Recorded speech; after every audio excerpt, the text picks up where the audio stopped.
Hello friends, welcome to the civils. आप सभी का सिविल्स में स्वागत है। तो आज किस चीज़ पर चर्चा करेंगे? एसए पर चर्चा करेंगे। और एसए में किस चीज़ पर चर्चा करेंगे हम लोग? एसए के हम लोग को थर्ड जो जो उसमें 3 पार्ट्स हैं ना, 3 एसए आते हैं। जो थर्ड पार्ट में वो प्रोवर्ब पे, जो कहावतों पे, बिहार की लोकल जो वो डायलेक्ट्स है उस पे जो आ रहा है एसए, वो थोड़े लोगों को दिक्कत किया है। लास्ट टाइम क्या हुआ कि हमारा एक खुद काफ़ी अच्छा स्टूडेंट है, उसको फर्स्ट पता चला हिंदी मीडियम में फर्स्ट एसए में उसको 67, सेकंड एसए में 71 और थर्ड एसए में उसको 18 ही मार्क्स मिले। तो ये एरिया में कुछ प्रॉब्लम्स आ गई, क्योंकि आपको मैं बता रहा हूँ ना कि आपको वहाँ पर आपको जब ये एसए को आप जा रहे हो, हिट कर रहे हो, तो कम से कम कुछ कहावतें आपको याद होनी चाहिए।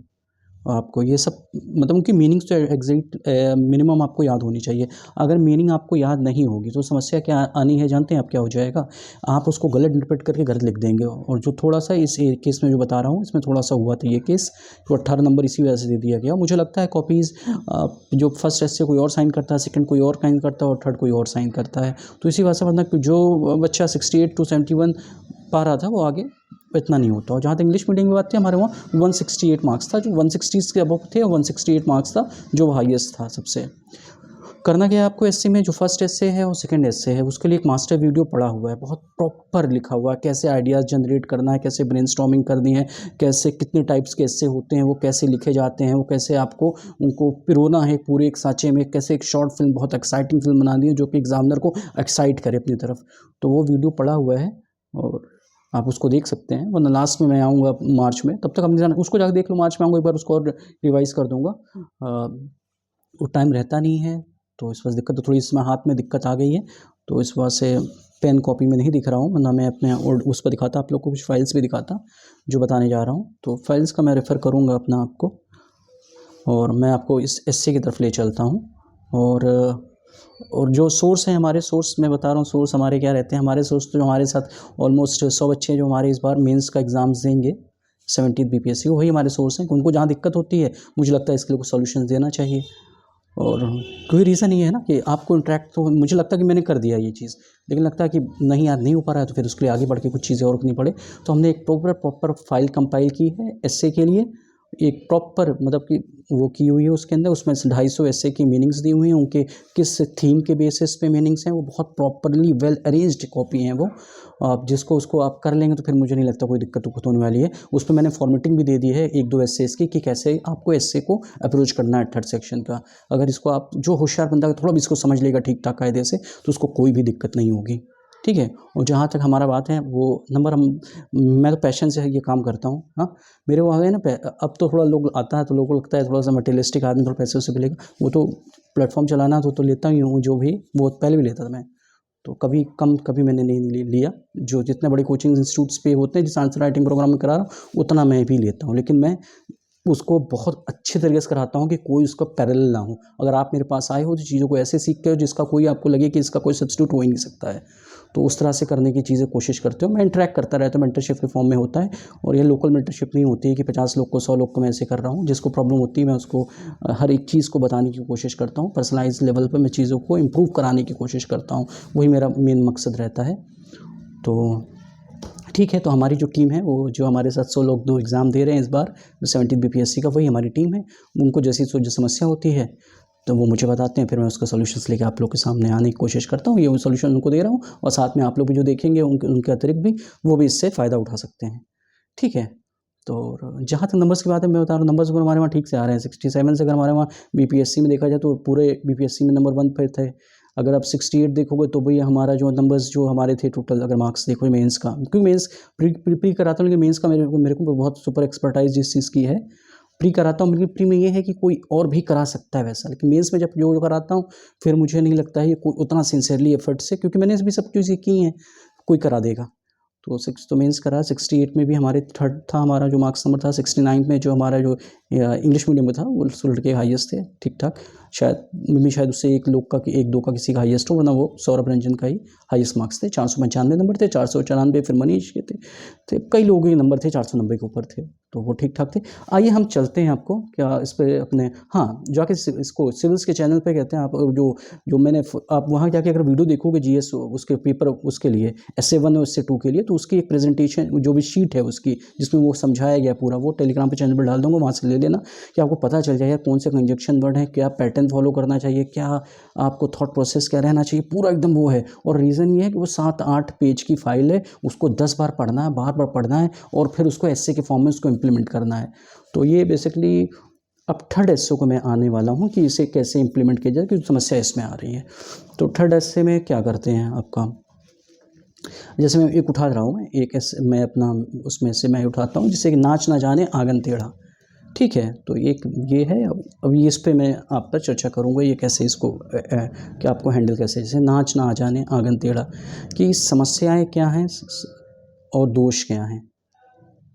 ठीक है, तो आदमी क्या होता है कि कमियां होती हैं आदमी के अंदर, आदमी उस कमियों को नहीं देखता है और कई जो एक्सटर्नल फैक्टर्स होते हैं उनको दिखाने लगता है कि वो बेसिकली वो फैक्टर्स हैं जिसकी वजह से दिक्कत आ रही है। तो नाच ना जाने आंगन टेढ़ा, तो आपको समझना पड़ेगा कि क्या है, दोष कहीं स्वयं में है और दूसरे में हम दोष निकालने की कोशिश कर रहे हैं। लेकिन एस्से जहाँ तक है ना, तो एकदम शाब्दिक मीनिंग पे नहीं लिखा जाएगा एस्से।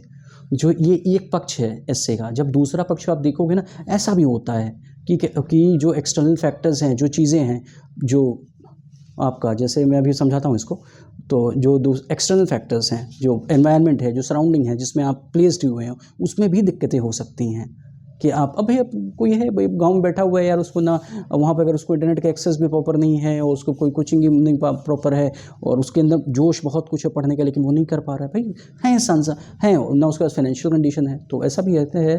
तो उस पक्ष को भी हम लोग को एस्से में लिखना होता है। जो कहता है वो तो हम लिखेंगे, जिसको हम थीसिस कहते हैं, और इसके दो एंटीथेसिस उसको भी लिखते हैं और बाद में सिंथेसिस भी लिखते हैं।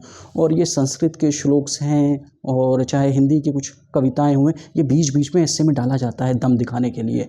और अब हिंदी में नहीं लिख दिया करो, आप इन्हें संस्कृत में लिख दिया करो। बस करना क्या होता है, ब्रैकेट में हमें वो जो भी लिख रहे हैं हम उसे समझा देना होता है, उसका एसेंस की बेसिकली ये हमारा जो संस्कृत श्लोक है आखिर ये कहना क्या चाहता है, या हमारा ये जो हिंदी की कविता हमने आपके सामने उपस्थित की है पुस्तिका के अंदर, तो ये हमारे क्या कहना चाहती है, what the idea it should convert. You can mention it in Sanskrit और you can mention in Hindi, but the idea should be in the language of the person, whether he is writing in a Hindi medium or whether he is writing in English medium, that should be very clear itself।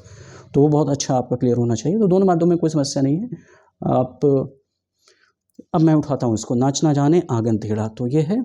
तो आप जैसे अगर आपको प्रतीकात्मक अर्थ में अगर आप देखना चाहें यहाँ पर, तो क्या है, जैसे कि जो नाच है, हाँ, तो नाच क्या है, जो हमारे कौशल है, हमारे अंदर क्षमता है, हमारे जो एबिलिटीज़ हैं, हमारे अंदर जो योग्यता है हमारे अंदर, वो नाच को यहाँ पर वो करता है, डिफाइन करता है। और आंगन क्या है, जो वही कह रहा हूँ, बाहरी परिस्थितियाँ जो हैं, वातावरण जो है, हाँ, वो जो है वो नाच को वो करता है। और नाच ना आ जाने आंगन टेढ़ा, टेढ़ा मीन्स जो बहानेबाजी, जो एक्सक्यूजेस हम लगाते हैं। क्योंकि क्या है ना कि मैं हमेशा अपने वहाँ ये इस चीज़ को भी कहता हूँ कि अगर आपके अंदर आपको पता है कि आपके अंदर दिक्कत क्या है, तो आप उसका सोल्यूशन ढूंढ लोगे। लेकिन अगर आप बहानेबाजी करोगे तो फिर आप सोल्यूशन नहीं ढूंढ पाओगे, आप दोषारोपण से आप कहते कोई आगे नहीं बढ़ पाओगे किसी चीज़ पे। तो ये अगर आप इसको तोड़ देंगे, तो अगर आप इसको एग्जामिनर को ये चीज़ बता भी देंगे तो बड़ा अच्छा उसको लगेगा कि इसे पता है कि नाच क्या है। और क्योंकि इसे ब्रॉडर पर्सपेक्टिव ले जाना है, एक छोटा पर्सपेक्टिव है लेकिन इसे ब्रॉडर पर्सपेक्टिव में लेकर सामने रखना है, तो ये है। तो इसका तात्पर्य का यही है जो मैंने बताया कि योग्यता कौशल नहीं होती है तो आदमी अपने संसाधनों को या अपने एक्सटर्नल फोर्स एनवायरनमेंट को उसमें कमियां दिखाने लगता है कि भाई इसके अंदर कमियां है, इस वजह से हम नहीं कर पा रहे हैं। तो ये चीज़ें हैं, आपको ध्यान देना है कि इस चीज़ पर आप ना दिखाएं अपने। ये आपने इसको दिखाया, ये रहा, ये आपने मीनिंग बता दी।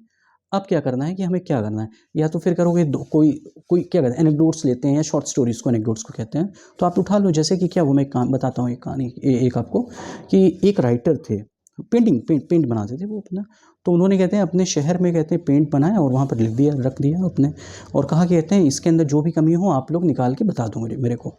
ठीक है, तो लोगों ने उसमें 50-50 कमियाँ बता दी कि ये है। तो उसने कहा कि यार इतनी कमी तो है नहीं जितनी लोग निकाल दें। तो उसने कहा कि चलो ऐसा करते हैं, नेक्स्ट डे उसने उस पर लिख दिया कि इसमें कमियां हैं, इस पोर्ट्रेट में जो भी उसमें जो भी अपनी पेंटिंग है उसमें कमी है, वो कमी आप उसमें आप कमी भी बता दीजिए, उसमें सुधार भी कर दीजिए। फिर लोगों ने क्या किया, कुछ ज़्यादा कमियां नहीं निकाली और जो लोगों ने बताई तो उसके सुधार के साथ बताया। तो ये होता है कि रियल चीज़ें। तो आप इस चीज़ को, आप इसको स्टोरी के फॉर्म में आप थोड़ा सा बता के और बता दीजिए कि नाचना आंगन से इसको टेढ़ा से इसको जोड़िए आप इसको। या फिर एक और कोई और मैं दूसरी, जैसे कि एक ट्रेनर था, मैं एक और इसी संदर्भ में बता देता हूँ एक चीज़। तो एक क्या हुआ कि एक गुरु थे, उन्होंने सिखाते थे अपने स्टूडेंट्स को। तो एक वहाँ एक लड़की या कोई लड़का गया, मतलब मान लो कुछ राकेश हैं एक, या फिर एक सिद्धांत है, दो अपना गए अपना वहाँ पर। तो एक ने उनके साथ खूब मेहनत की, चीज़ों को समझा, जो अपनी प्रॉब्लम्स थी वो उसके साथ अपना टेम्परामेंट बढ़ाया, उससे सीखी चीज़ों को। और जो दूसरा जो सिद्धांत जो था, उसने कहा था कमियाँ निकाली गई थी सर, कि सर का ब्लैक बोर्ड जो था वो ठीक नहीं था, मुझे आवाज़ नहीं आती थी सर की, ठीक कहते हैं, और कैया की तरह के और इस तरह के स्थान थे, मैं उस तरह सीख नहीं पाया, और जब एग्ज़ाम हुआ तो कहते मैं इम्प्लीमेंट नहीं पाया। तो ये है कि आपको, हाँ, तो क्या हुआ, कहते हैं आपने साधन को दोष निकाल रहे हैं, वही नाच ना जाने आंगन टेढ़ा, जबकि कहते हैं उसी परिस्थितियों में दूसरा व्यक्ति कहते हैं अच्छा परफॉर्म कर रहा है क्लास में, कहते हैं प्रथम स्थान अर्जित कर रहा है या किसी परीक्षा को उत्तीर्ण कर ले रहा है, आप इसको दिखा सकते हैं। तो एनेक्डोट से ऐसे स्टार्ट कर सकते हैं आप इस तरह से, ठीक है। जब आपने इसको, तो इसमें बहुत और बताते हुए चलना है कि बहुत सेल्फ असेसमेंट का बहुत वो है कि कमियां हैं जो हैं उसको निकालो, उसको सामने रखो, उस पर सीखो, उस पर वर्क करो और आगे बढ़ो। तो अब हम क्या करेंगे, हमने इसको कर दिया, मतलब इनिशियल हमने स्टार्ट ले लिया, अब हम बॉडी में जाने जा रहे हैं कि अब अंदर और भी गहराइयों में जाने कर इसको समझने की कोशिश करेंगे। तो जैसे कि दिखता हूँ, हाँ, तो हम, हाँ, इसको जैसे कि अब, हाँ, आप क्या करिएगा कि कई पक्ष, इसके अपक्ष में तर्क देना शुरू कर दीजिएगा। तो जैसे कि हिस्टोरिकल कॉन्टेस्ट में चले जाओ, पॉलिटिकल कॉन्टेस्ट में चले जाओ, इकोनॉमिक कॉन्टेस्ट में चले जाओ, हर तरह के। जैसे हिस्टोरिकल कॉन्टेस्ट में हो तो आदमी क्या करता है कि बाहर से लोग आए, लुटेरे, मतलब कि जो भी आए, इन्वेजन किया उन्होंने, चाहे सल्तनत काल में आए थे, चाहे मुगल काल में आए थे, चाहे ब्रिटिशर्स आए, तो फिर आदमी क्या कहता, आदमी कहता कि यार उनकी गड़बड़ थी, हम लोग बड़े दिक्कत थे, बड़ी समस्या वो थी, सारी दिक्कतें उनमें थी, हमारे में कोई दिक्कत नहीं। आदमी इस चीज़ से नहीं लगता है, नहीं यार, तो आदमी क्या था, अपनी कमियों को छुपाने लगता है। ऐसे तुगलक था, कहते हैं अपने मोहम्मद बिन तुगलक, उसने टोकन करेंसी इंट्रोड्यूस कर दी सिस्टम में, और फिर कहा कि जो कमी है वो मेरे में कमी नहीं है, ये जो पब्लिक जो है उस चीज़ को एक्सेप्ट नहीं कर पाई। तो हिस्टोरिक में ऐसा ही होता है कि भैया कमी हमारी थी, हम स्ट्रॉन्ग इनफ नहीं थे। तो आप इस चीज़ को दिखा सकते हो वो हिस्टोरिक कंटेस्ट में। आप फिर से पॉलिटिकल कंटेस्ट में चले जाओ, एकदम पहले की तरह ऐसे बन जाएगा, ये पहले की तरह ही ऐसे ये बन जाएगा, जैसे कि फर्स्ट और सेकंड ऐसे लिखते हैं। जब एक बार मीनिंग समझ लिया आपने, मीनिंग को समझा दिया, उसके बाद एक स्टोरी के फॉर्म में वो आपने कह दी, वो पेंटर वाली स्टोरी हो, चाहे वो दो बच्चों का एक विद्यालय में जाना, या एक किसी ट्यूशन में जाना, या फिर किसी और जहाँ जाना, किसी ट्रेनिंग इंस्टीट्यूट में जाना, सीखना, और फिर वो किस तरह से नाचना जाना आंगन टेढ़ा को, उसको आपको रिलेट करके देखेंगे। और फिर आप कई संदर्भ में जाएंगे, जैसे मैंने अभी हिस्ट्री में गया था, आप अच्छे उदाहरण ले सकते हैं आप, जैसे जो थॉट प्रोसेस है, मैं तो बस एक समझ के लिए आपको कह रहा हूँ। अब पॉलिटिकल कंटेस्ट में क्या होता है कि जब आदमी इलेक्शन हार जाता है, क्या कहता है, ईवीएम खराब थी, हाँ, इलेक्शन कमीशन गड़बड़ कर रहा है, ठीक है, और पब्लिक समझ नहीं पाई, कहते हैं जो हम अपनी बातों को ठीक से कह नहीं पाए। तो आदमी साधनों को दोष देने लगता है ना उसमें, और जो साधनों को दोष नहीं देता वो लगातार वर्क करता, अपना काम करता रहता है। तो आप पॉलिटिकल कंटेस्ट में आप इस तरह की बातें कह सकते हैं कि भाई क्या थी, और बीच में जो कहते हैं क्या होता है ना, कुछ हमें कुछ उसमें कुछ ऐसी कविताएं या संस्कृत के श्लोक हों या हिंदी कुछ ऐसी बातें हों बीच में लिखी जाती हैं।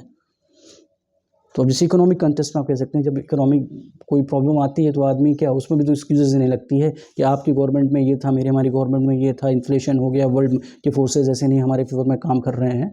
तो वे भी दोष ही देते रहते हैं, अपने खुद नहीं डिलीवरी कर पाती, तो गवर्नमेंट चेंज कर देती है, लास्ट में पब्लिक जाके चेंज कर देती है गवर्नमेंट को। तो जैसे कि संस्कृत के एक चुनाव के कोशोक में कहा गया है कि स्वरों में मृग दत्ता न दताति कश्चित, स्वरों में मृग दत्ता न दताति कश्चित, स्वयं भूतवा गजेंद्र पराक्रम नरो भवेत्। इसका मतलब ये है कि अतः सिंह का सिंहत उसे कोई नहीं देता है, वह समय स्वयं अर्जित करता है। मतलब आपको अपनी जो एबिलिटीज़ है खुद जनरेट करनी होंगी। उसी प्रकार मनुष्य को अपने साहस से ही सफलता पानी होती है, ना कि दूसरों के दोष देने से। तो अगर आप इसको संस्कृत की इस चीज़ को आप लिखेंगे वहाँ पर, तो उसमें वज़न आएगा। तो बीच बीच में ये आप इसके एग्जाम्पल और आपने समझाने के साथ साथ बीच बीच में संस्कृत के कुछ श्लोक, और ब्रैकेट में आप इसको ऐसे ही लिखिएगा। इंग्लिश मीडियम वाले ऐसे इंग्लिश में वो संस्कृत में लिखोगे, बस ब्रैकेट में उसको करोगे। हिंदी मीडियम वाले आप संस्कृत में लिखोगे, उसको ब्रैकेट में बस उसका एक्सेस लिखोगे, ठीक करोगे। और व्यक्तिगत जीवन में भी आप जा सकते हो इसके पक्ष में। भाई जब आदमी फील होता है तो कह रहता भाई सही, मैंने बताया ना कि एग्जैक्ट टफ पेपर आ गया या क्या तरह की समस्या, आप लिखना चाहिए यार आपको। सिंपल चीज़ें भी जरूरी नहीं है कि आप पूरा एकदम ब्रॉड भाई।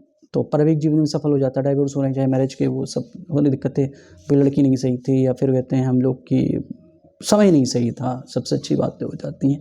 लेकिन ये होता है कि आदमी को खुद अपने आप को नहीं देख रहा कि हमसे भी गलतियां हो रही हैं, हम एक जो सामंजस्य बनाना चाहिए किसी एक जीवन के रिश्ते में वो हम नहीं बना पा रहे हैं। तो उसका भी वो करना होगा आपको यहाँ पर मूल्यांकन, और उसके साथ अपने आप को चलना होगा। तो ये पक्ष में हम बातें कर रहे थे कि आपको ऐसे कई एरियाज़ में, इंटरनेशनल एरिया में आप या चाहे इंटरनल सिक्योरिटी में, चाहे गवर्नेंस में, आप सब में जा सकते हो, ठीक है, सारी एरियाज़ में आप जा सकते हो। फिर इसके एक विपरीत पक्ष भी है। संस्कृत के श्लोक एक और भी लिखा हुआ है, ना ही सुप्तस संह्यस प्रविशन्ति मुखे मृगा, ना ही सुप्तस संह्यस प्रविशन्ति मुखे मृगा। इसका तात्पर्य ये होता है, अर्थ सोते हुए सिंह के मुख में स्वयं मृग प्रवेश नहीं करता है, यानी परिश्रम के बिना सफलता नहीं मिलती है, मतलब आपको खुद करना पड़ेगा, you have to do it by yourself. तो ये पर्सपेक्टिव है एक तरह के जो अपने हिस्से में डालेंगे। और फिर दूसरा पक्ष में जो कहता हूँ कि एंटीथेसिस में क्या क्या क्या क्या क्या कि आगन जो है हमेशा टेढ़ा नहीं होता है क्या, जो आपकी सराउंडिंग से एनवायरनमेंट है, जो मैं बता रहा हूँ, जैसे मैंने अपने आपको रूरल एरियाज़ की बात बताई, ग्रामीण क्षेत्र की बात हुई, यार ऐसा भी दिक्कत होती है कि आंगन भी टेढ़ा होता है। आदमी के बीमारी हो गया यार, नहीं कर पा रहे हैं यार, अभी मैं इसमें लिख नहीं पा रहा हूँ भाई, कॉपी नहीं साइन से, अभी देखो ग्रुप में कई लोग की कॉपी पेंडिंग है, मेरे हाथ काम नहीं कर रहे हैं, वो प्रॉपर वो मोमेंट का कुछ दिक्कत आई हुई है, वो गिर गया था, मैं छोटा सा एक्सीडेंट था, लेकिन बड़ा लंबा चल गया, तो लेकिन कोशिश कर रहे हैं थोड़ी दूर करने की। लेकिन ये कि जब बैठे तो मुझे बोलते हैं यार कुछ कहना हो तरीके से देते हैं उनको, बच्चों को अपने। हाँ, तो क्या होता है कि हर जहाँ आंगन टेढ़ा, क्या वही कह रहा था मैं, उसके एंटीथेसिस में बात करनी है कि हर बार आंगन टेढ़ा नहीं होता है, क्या हर बार आंगन, इस पर एक वो है, मतलब उसके एंटीथेसिस के पर्सपेक्टिव को समझाने को। हाँ होता है यार, कभी कभी होता है ना कि सिचुएशन ही ऐसी हो सकती है यार कि आप नहीं कर पाओगे चीज़ों को, तो आप उस पक्ष को भी कहते हैं सामने ला के रखना पड़ेगा आपको कि भैया ये पर्सपेक्टिव है कि वास्तविक में बाधाएं भी होती हैं, कि कुछ मामले में असफलता केवल व्यक्ति की कमी से नहीं होती है यार, सिचुएशन ऐसी हो जा सकती है कि वहाँ पर कोई और होता वो भी हार जाता। क्या ऐसा नहीं हो कि सचिन तेंदुलकर कहते हैं हार गए हैं, वो आउट होके चले गए हैं, ऐसा कोई ख़राब खिलाड़ी था यार, उस दिन हो गई ऐसी परेशानी। ज़िंदगी में ऐसे बहुत लोग होते हैं जो फेल हो जाते हैं, ज़रूरी नहीं था कि उनमें कमियां थी, सही समय पर चीज़ें नहीं समझ में आई, कभी कभार परिस्थितियाँ ऐसी थी, कमज़ोर पड़ गए, तो उस चीज़ को भी देखने की ज़रूरत है। तो एक पर्सपेक्टिव होता है ना, इससे में आप डायरेक्ट केवल जो कह रहा है वही नहीं, उसके दूसरे पक्ष को भी कहना है। तो महिलाएं हैं जो पता चला कि लड़की बहुत अच्छा होशियार, पढ़ने में सब कुछ वो है, पता चला जल्दी उसकी शादी हो गई, कहते हैं वो भी शादी हो गई, गांव में शादी हो गई, वहाँ पे इंटरनेट एक्सेस नहीं है, अलग तरह की फैसिलिटीज़ नहीं है, और तरह का वो एक बच्चों की ज़्यादा इसको पढ़ाना नहीं है, इसको जॉब नहीं करानी है, तो फिर उस तरह से वो दिक्कत में आ गए। तो ऐसा भी होता है कि जो आंगन दो होता है कि वह टेढ़ा भी होता है, नाच ना जाने आंगन टेढ़ा, ठीक है। तो इस तरह की चीज़ें हैं कि तो आपने दोनों पक्ष को दिखा दिया कि नाचना आंगन जो टेढ़ा जो अभी आपने दिखा दिया, और उसके दूसरे भी काउंटर पक्ष को भी दिखा दिया कि ऐसा भी होता है कि आंगन कभी कभी टेढ़ा हो भी जाता है, परिस्थितियाँ विषम होती हैं, जिसके फलस्वरूप कहते हैं आदमी काम नहीं कर पाता है। There are situation and circumstances through which a person is not able to just make a positive relationship and just overcome those, so that's also one of the reason that he is or she is not able to tackle that situation. So नाच ना जाने आंगन टेढ़ा, कोई भी ऐसा भी होता है, तो उस चीज़ को भी आप इसमें कहने की कोशिश करेंगे। तो लास्ट में हमेशा कहते हैं कुछ ना कुछ लिख दे, जैसे तो किताब कविता मैंने ही लिख दी थी, मैं लिखता भी थोड़ा बहुत हूँ, तो मैंने कहा आपकी यहाँ मौका मिल रहा है लिखने का, क्योंकि क्या होता है कितनी याद करोगे, तो लिखी थी लास्ट में थोड़ी सी कि ना रो तकदीर को, ना दोष दो संसार को, अगर गिर गए तो खुद ही संभालो, मत कोसो आधार को, ठीक है, जो कमियां हैं खुद में ही संभालो। सूरज भी अंधकार से लड़कर चमकता है, ठीक है, जब वो रोशनी आती है अंधेरे के बाद, तो सूरज भी तो अंधकार से लड़के चमकता है, जो मेहनत करता है वो ही जग में दमकता है। जो कहते हैं आंगन टेढ़ा है वो बस समय गवाते हैं, जो नाचना जानते हैं वो कभी भी ठिकाने पाते हैं। अतः सफलता उन्हीं को मिलती है जो बहाने मारी छोड़ के मेहनत करते हैं और परिस्थितियों को अपने पक्ष में जोड़ने का, अपने पक्ष में मोड़ लेते हैं और साहस करके अपना उस प्रयास करते हैं। तो लास्ट में ये करके अपना आप बता सकते हो, एंड करते हो, ऐसे ऐसे कर सकते हो। तो एक तरह से मैं ये शीट वो दे भी दूंगा इसमें, और नीचे जो इसके देखोगे तो इससे जो बनाई है मैंने शीट्स, इसमें इंग्लिश में भी है, हिंदी में भी है, और बहुत प्रॉपर है। और नीचे 220 थीम वाइज दिए भी हुए हैं, लोकंती मुहावरे दिए हुए हैं वो, और कि जिससे ऐसा नहीं है ना, अगर आप मीनिंग नहीं निकाल पाओगे ना अच्छी से, तो आप गलत इंटरप्रेट कर लोगे, तो गलत लिख दोगे। तो वही जैसे मेरे जो स्टूडेंट उसके साथ हो गया भाई, फर्स्ट सेक्शन में भाई वो तो टॉप कर जाता, अच्छी साथी वो हो जाता, लेकिन नहीं हुई चीज़ें भाई, फर्स्ट एस्से में भी लगभग 70 पार हो, सेकंड में भी 70 पार हो, और थर्ड एस्से के साथ इश्यू आ गया। तो हमें इसमें क्या करना, थोड़ा सा इस चीज़ को थोड़ा सा इस चीज़ को वैसे भी लेके चलना है कि हमें कुछ मुहावरे और कहावतें हमें याद करनी पड़ेंगी, और जब याद कर लेंगे उसकी मीनिंग को समझ लेंगे, और उसमें देख लेंगे क्या होता है सिम्बोलिज्म करके कि क्या है इसका मतलब, तोड़ लेंगे टुकड़ों में, उसको एग्जामिनर को समझा देंगे, फिर उसके संदर्भ में कोई कहानी या कोई छोटी स्टोरी कह देंगे जो उसको जोड़ देंगे, फिर जैसे कि अलग अलग पक्ष में उसको समझा देंगे, उसके पक्ष में भी जो कहावत कह रही है उस पर तर्क देंगे और उसके विपक्ष में भी तर्क रखेंगे और बाद में कहते हैं उसको सिंथेसिस कर देंगे। बीच बीच में कुछ संस्कृत के श्लोक हों या कुछ अच्छी बातें हों उसमें डालने की कोशिश करेंगे, लास्ट में कोई छोटी कविता या कुछ याद हो या कुछ संस्कृत या किसी और भाषा के हिंदी की कोई अच्छी उक्ति अगर उपस्थित हो तो लास्ट में उसको लिख के और इस चीज़ को एंड अप कर देंगे, वाइंड अप करेंगे 1 घंटे में एक छोटी सी फिल्म कहते हैं, जिसका जैसे कि मैं हमेशा कहता हूँ कि आपका जो छोटा भाई आपके घर में कोई और हो जो इससे आपका पढ़ सके, आपका निबंध पढ़ सके, if he is able to understand or she is able to understand and comprehend what you have written in a very simplistic form, तो मतलब आपने you have done justice to your essay। ऐसा नहीं इसे बहुत बड़े आदमी बन, यार कोई भी जो आपके ऐसे समझ लेगा ना वो, और जितना फास्ट में वो समझेगा उतना कहते हैं आपको नंबर मिलेंगे। तो ये था प्रोवर्ब्स का सेक्शन, आप जाके वहाँ से देख सकते हैं। जीएस essay 1 essay 2 के लिए भी एक मास्टर वीडियो बना हुआ है, उस पूरी प्रॉपर शीट उसमें पड़ी हुई है कि कैसे क्या सोचना है, कैसे क्या करना है। क्योंकि जान लो ये मैं बता रहा हूँ ये एक तरीका है ये बताने का कि बस ये है, और कहानी ज़्यादा इससे सुनोगे, जब सुनोगे तो कुछ होना नहीं है। अपने थॉट प्रोसेस को कैसे इंप्लीमेंट करते हैं, कैसे आगे अपने हाथों से कैसे उतारते हैं, तो वो करना है आप लोग को। तो ये था, और आज तो वो पहला आज प्रोवर्ब्स के फॉर्म में जो ऐसे जाएगा, हमारे जो बैचेस चल रहे हैं, 2 बैचेस हैं, ऑलमोस्ट 40 के 2 बैचेस चल रहे हैं, तो उसमें ये जाएगा। तो एक में तो कुछ और कराऊंगा भी, कहते हैं एक में आज आप लोग के साथ जाएगा। तो उससे पहले ये वीडियो आप लोग देखोगे, उसको समझोगे कि कैसे इस तरह के एसेस को लिखना है। मैं 2 मॉडल एसेस भी दे दूंगा और इसकी भी कॉपीज़ अभी आपको दे दूंगा, तो ये भी आपको उनको सब कुछ देखने के बाद, और वो 250 जो उक्तियाँ हैं नीचे जो लिखी हुई हैं वो भी आप देखोगे। तो ये सेक्शन आपको वो करने की कोशिश करूँगा कि इसको पूरा वो हो जाए मैम, थोड़ा वो तबीयत खरी होगी, फिर एक और डिस्कशन करेंगे इस चीज़ पर, इसी पे ऐसे पर ये कैसे करना, नहीं एक फॉर्मेट जो एक पूरा स्ट्रक्चर फॉर्म होता है, कैसे सोचना है, कैसे क्या करना है, वो आप इस ऐसे को इस वीडियो को देखने के बाद थोड़ा समझ में आ गया होगा, और थोड़ा वो शीट को देखिए थोड़ा उससे और समझ में आ जाएगा। कोशिश कीजिए, कोशिश करने वालों की कभी हार नहीं होती है। हाँ, हारते वही हैं जो कोशिश नहीं करते हैं, तो हमें कोशिश करती रहनी है, और नाच ना जाने आंगन टेढ़ा। ठीक है, हमें अपने अंदर साधनों को दोष ना दे के स्वयं को अच्छा और बेहतर बना के इस ये जो परीक्षा है सतपुरी बीपीएससी में, इसमें अपना एक अच्छा अंक अर्जित करने का प्रयास करना है। और हमारा प्रयास हमेशा यही रहता है कि हम अच्छा करें। मैं हमेशा एवरेज के रूल में कभी नहीं जाने की कोशिश करता हूँ। फर्स्ट टाइम से जब से मैं कराने की कोशिश किया हूँ, हाँ, जब मैंने फर्स्ट बैच स्टार्ट किया तो वो जो टॉपर थे हमारे पास अंकिता चौधरी, रैंक 3rd थी उनकी। उसके साथ भी ऐसा नहीं था कि उसके भी वही थी रैंक 3rd में, रैंक 14 भी थी, 21 भी थी, वो थी 68 में भी ठीक रहा रिजल्ट, 69 में भी ठीक रहा रिजल्ट, के ख़राब नहीं हो रहे हैं रिजल्ट्स। और क्योंकि हमारा पैशन एक मेंटेन है कि हमें टॉप्स पर ही अपने आप को टारगेट है कि टॉप पे ही टारगेट करना है। तो काफ़ी लोग हैं हमारे साथ रैंक जो इम्प्रूवाइजेशन के लिए भी आए हैं, तो उनको भी वैल्यू एडिशन होता रहेगा।